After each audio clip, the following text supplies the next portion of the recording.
Welcome to the Deep Dive, your shortcut to cutting through the noise and getting straight to the insights that matter. Glad to be here. Today, we're taking a journey actually straight into your shopping cart, specifically what it's going to look like, say, by 2026. Yeah, the near future. Our mission is clear: give you a solid understanding of these, well, non-negotiable expectations that are going to drive brand loyalty and growth in CPG, that's consumer packaged goods.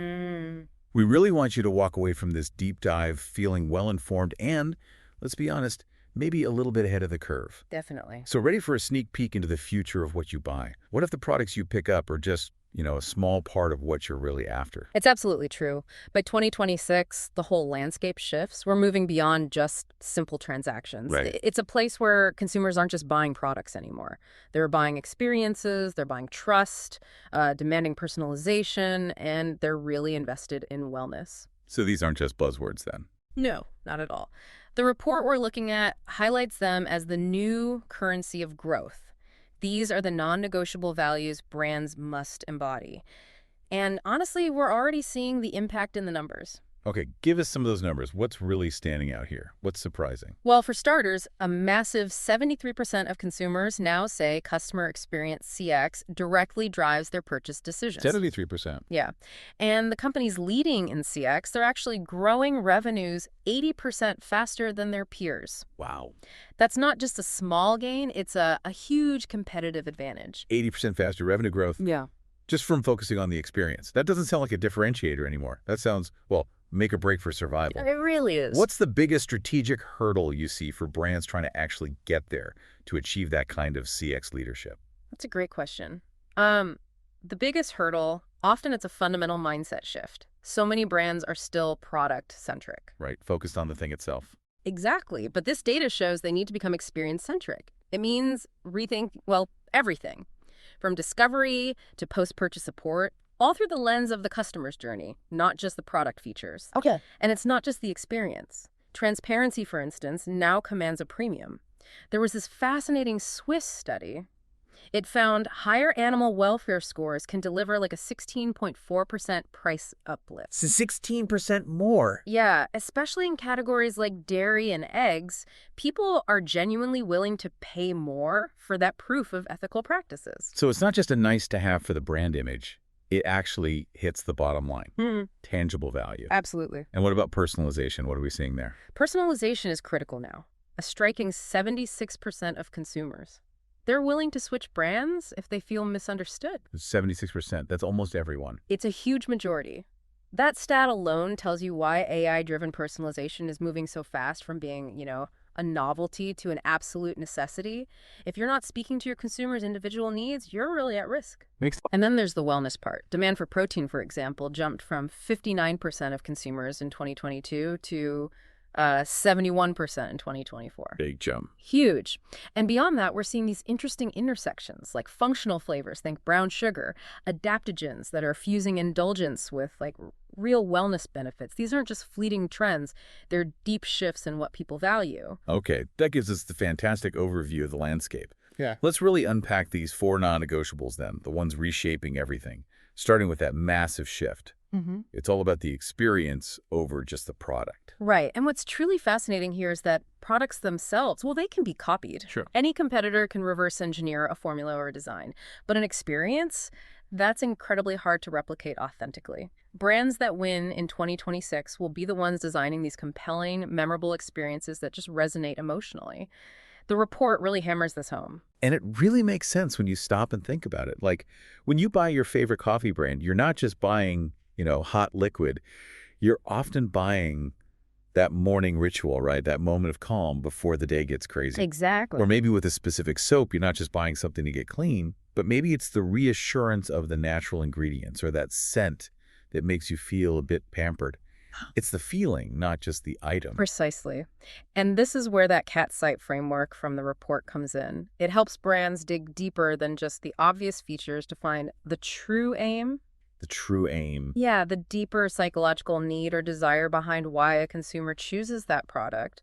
It's about designing experiences around those aims, not just selling the commodity like AG1, the wellness supplement. Oh yeah, I've heard of them. They grew from, what, $160 million in 2021 to a massive $600 million in 2024. Wow. And they did it by selling a daily ritual of wellness, not just green powder. That's CATSIGHT in action. That's understanding the true aim. That's a staggering leap in just 3 years, Yeah. just by focusing on the ritual. It really shows how powerful that framework can be. Another great example from the report was Aesop's digital flagship in China. Mm-hmm. It's not just an online store, right? It's designed to actually replicate that luxury in-store feel with immersive browsing, expert consultations. They're translating that high-touch personal experience into the digital world, which is hard to do. Very. And then you've got Ferrero with Nutella customization in Europe. Right, putting names on jars. Yeah, letting people personalize jars with names or messages. Yeah. It seems simple, but it creates this really powerful emotional connection. It turns this everyday spread into something personal, a unique experience. It really does. It fosters that connection. It's powerful stuff. So think about your own purchases, listening right now. What true aim are you thinking when you pick your favorite products? Is it convenience? Status?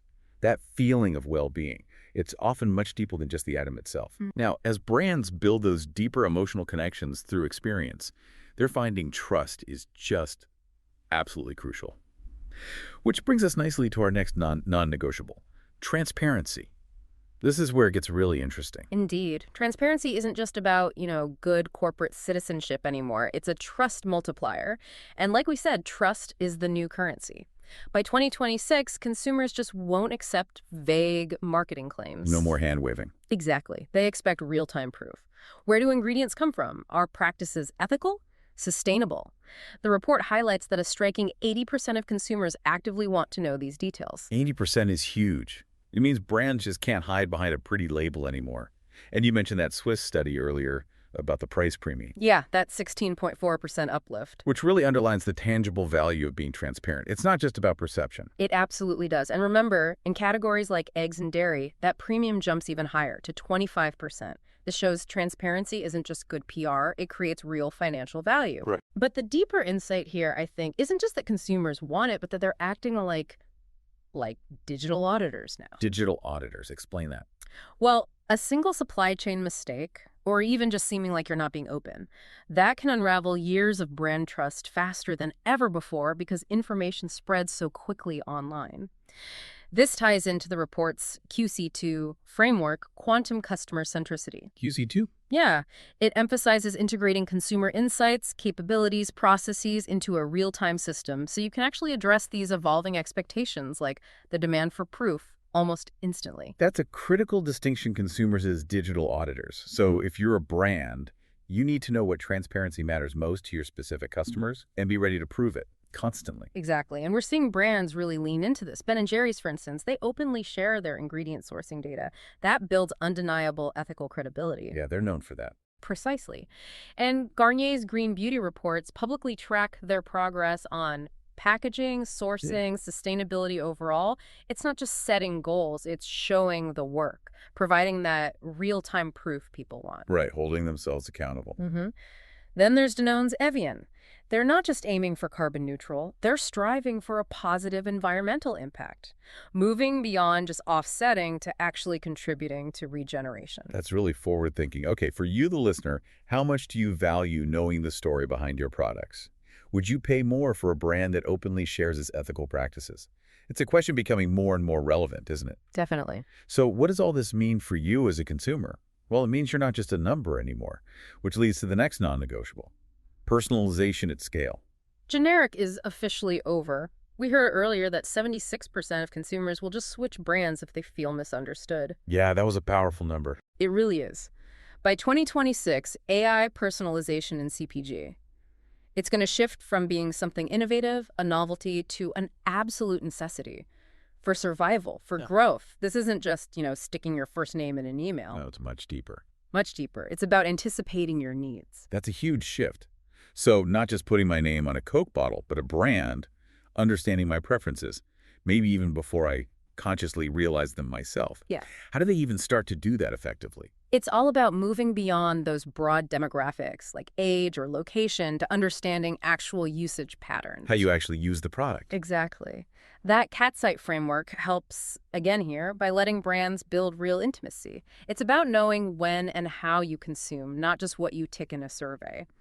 Think about Nestle Nespresso subscriptions. Okay. Their AI curates deliveries based on your individual preferences and your consumption patterns. It truly anticipates when you might be running low, what new flavors you might like. That's pretty sophisticated. And then you have brands like Heinz offering custom labels for their ketchup in Europe. Right, turning a basic condiment into something personal. Yeah, it lets consumers turn it into a personal expression. It might seem small, but it clearly resonates with that desire for individuality. It certainly does. And we're also seeing this localized AI flavor testing. It allows for really rapid launches of culturally relevant, stock-keeping units. Just products. Tailored products. Yeah, hyper-tailored to regional tastes, like brown sugar latte flavors popping up in Asia, or specific spice blends for local palates. These are products designed to feel like they were made just for you, and it's driven by AI insights. That level of granular understanding, it makes a huge difference. It's fascinating how specific brands are getting. Have you ever felt, listener, that a brand really got what you wanted, maybe even before you consciously knew it? That's the feeling they're aiming for. It builds incredible loyalty. It really does. And speaking of what we want, there's another massive shift happening, kind of blending two powerful forces, sustainability and functional wellness. Sustainability has basically become table stakes. Just the minimum entry fee now. Pretty much. It's no longer a differentiator. It's just a basic requirement to compete. An expectation. The real growth edge, looking towards 2026, is going to come from fusing sustainability with genuine wellness benefits and sensory storytelling. This combo resonates deeply. A remarkable 73% of global consumers say they'd actually shift their habits to reduce their environmental impact. That's a powerful commitment from people, showing how much these values are now baked into daily decisions. And on the wellness side, we mentioned that jump in protein demand earlier. What's the deeper insight there? Is it just about muscle building? Well, protein demand is up to 71%. But it's not just basic nutrition. No, we're seeing the rise of what are called functional flavors, like brown sugar nostalgia. The report actually calls it out as 2025's flavor of the year. Brown sugar nostalgia. Interesting. Yeah. It shows how indulgence and comfort are fusing with functionality and emotional connection. It offers a more holistic sense of well-being. It's not just about what's healthy in a clinical sense, but what also brings comfort, maybe a sense of belonging, alongside those benefits. That's an interesting blend. Comfort, indulgence, wellness, all wrapped up. It really speaks to a more nuanced understanding of what people want now.